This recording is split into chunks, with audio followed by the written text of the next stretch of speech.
when viruses replicate and make copies of their genetic material, no, they have to split. There can be errors in the way that they copy, no, and make copies of their genetic material, and those are called mutations. No? And when you develop some mutations in specific areas of the virus's gene, for example, it affects the way that they can survive or the way that they bind to the receptors, no, or dun sa molecules in our lung cells, for example, for COVID, and it makes them more tightly bound. Then those viruses can become variants. Now, there are different ways or two ways to classify it, at least according to this pandemic. May variants of interest, may variants of concern. Yung variants of concern, these are the virus variants that have been shown to either have higher transmissibility, ibig sabihin mas nakakahawa, or it can cause higher severity of illness, no? Or it can the vaccines are less effective against them, no? So these are called variants of concern. The Delta variant is one of these variants of concerns, no? There are 4 at this time that are variants of concern. We have Alpha, Beta, Gamma, and Delta. And yung Delta variant is the one that was first identified in India, no? Yung dating alam natin na Indian variant. So that's the Delta variant. It can cause that this virus is more highly transmissible, and if you get sick from it and you have not been vaccinated, you can get more severe symptoms, no? So it is truly a variant of concern. The variants of concern cause almost the same symptoms as the original virus. When we say original virus, that's called the wild type virus. And COVID still presents the same way when caused by these variants of concern, like the Delta variant, no?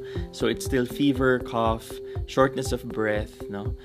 There are some reports na sabi there are more headaches, less cough, not a lot of loss of smell or taste, no?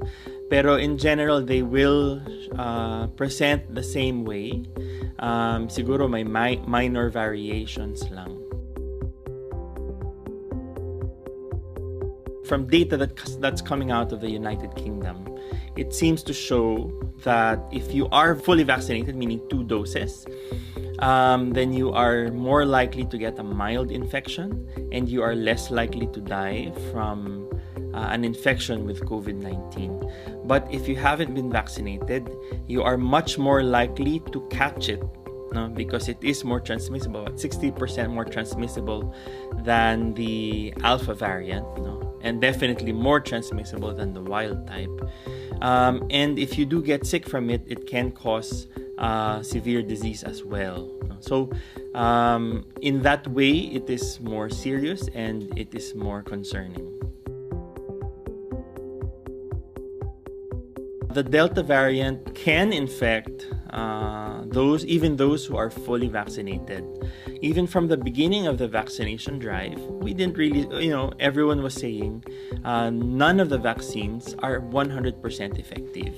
Walang vaccine sa buong mundo that's 100% going to protect you, from the disease, whether it's COVID or chickenpox or MMR. So if you have been vaccinated, you drastically decrease your chances of getting infected, but it is not zero.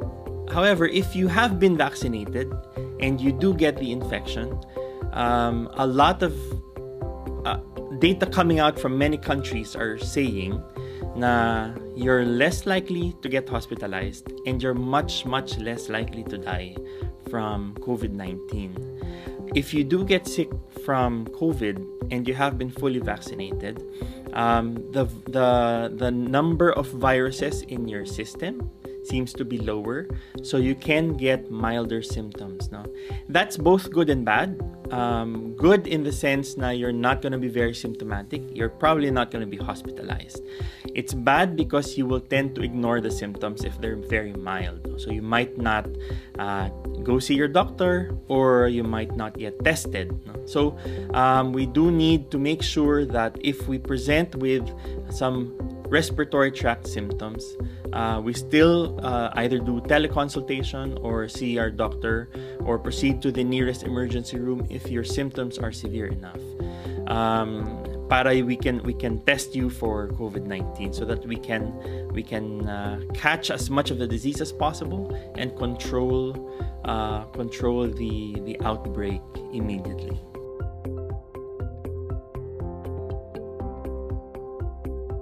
Similar to the wild type COVID, no? There are actually some groups that are more prone to get the Delta variant. And especially if you have been vaccinated, these groups are also more likely to develop or get infected with COVID. So the elderly, those who have compromised immune systems, they are more likely to get the COVID variant, or the Delta variant, mainly because their immune system might not have developed as much protection as expected. So it's important for these high-risk groups to be very vigilant, no, and still practice the minimum public health standards, stay away from crowds, etc. They are also much more likely to develop severe COVID if they do get infected, either with the wild type or with the Delta variant. So while there is an effort to open up the economy, no, and get things back to normal, I think that we should also make sure that we participate in this economic activity, but then also be mindful of protecting ourselves at all times. Alright, so the way to protect yourself from COVID-19, whether it's the wild type or the original virus or the Alpha variant or the Delta variant, is the same. We need to observe the minimum public health standards. That's mask wearing, hand hygiene, physical distancing, doing things more outdoors than indoors, avoiding crowds, etc. By now, we have memorized these public health interventions. No? And if you are symptomatic, it's best that you go see your doctor.